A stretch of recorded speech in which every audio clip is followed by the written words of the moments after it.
ای خدایا تا بکی در ملک مردم در بدر. ای خدایا تا بکی در ملک مردم در بدر. من جدا از اهل و فامیل و پسر و هم پدر. من جدا از اهل و فامیل و پسر و هم پدر.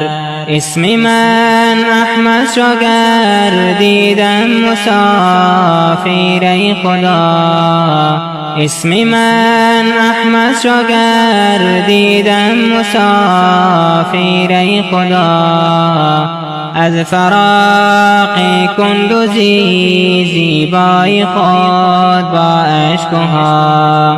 از فراق کندوزی زیبای خود با اشکها. خسته و افسرده حال و درد من.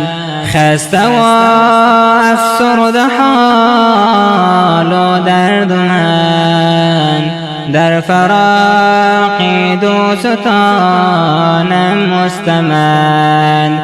در فراق دوستانم مستمند.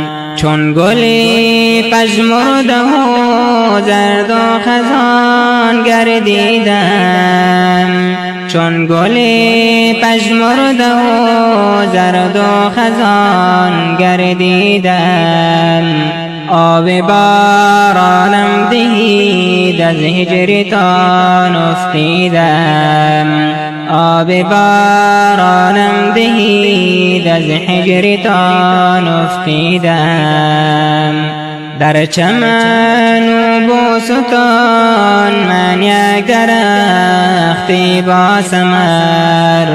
در چمن و بوستان من یک درختی با ثمر.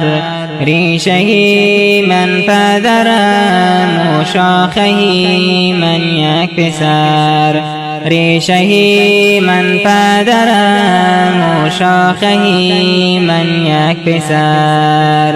ای خدایا تا بکی در ملک مردم در بدر.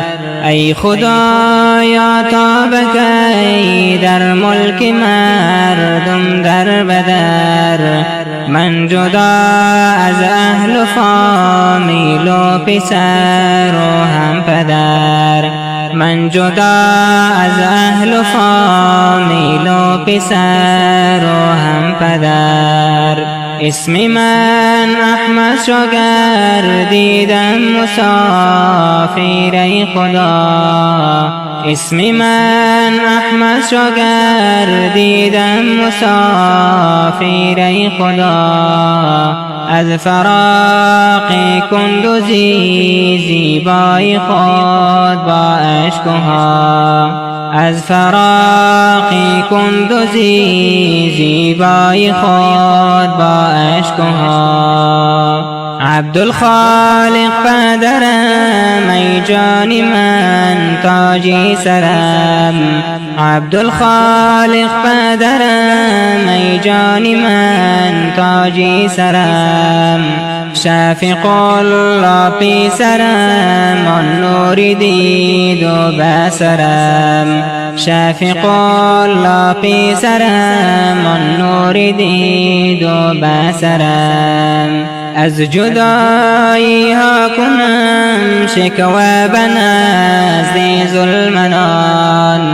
از جدایی ها کنم شکوه به نزد ظلمنان. تا که با هم گرد آییم جمع شویم ای عزیزان. تا که با هم گرد آییم جمع شویم ای عزیزان.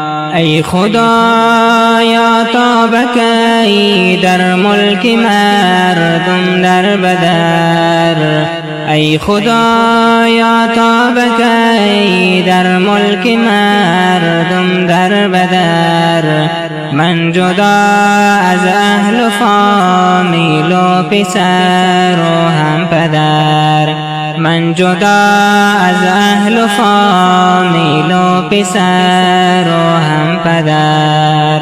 اسم من احمد شو گردیدم مسافر ای خدا، اسم من احمد شو گردیدم مسافر ای خدا. از فراق کندوزی زیبای خود با اشکها، از فراق کندوزی زیبای خود با اشکها. هر شبی در خواب خود بینم پسر و هم پدر، هر شبی در خواب خود بینم پسر و هم پدر.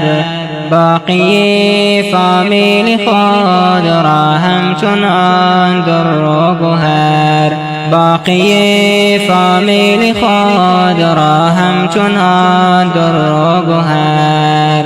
وقت بیدار می شوم بینم که ما از هم جدا، وقت بیدار می شوم بینم که ما از هم جدا.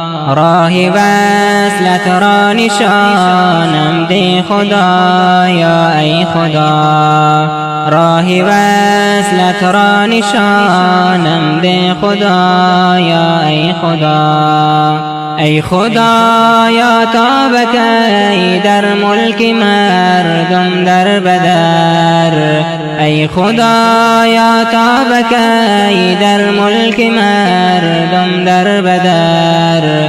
من جدا از اهل و فامیل و پسر و هم پدر، من جدا از اهل و فامیل و پسر و هم پدر. اسم من احمد شو گردیدم مسافر ای خدا، اسم من احمد شو گردیدم مسافر ای خدا. از فراق کندوزی زیبای خود با اشکها، از فراق کندوزی زیبای خود با اشکها.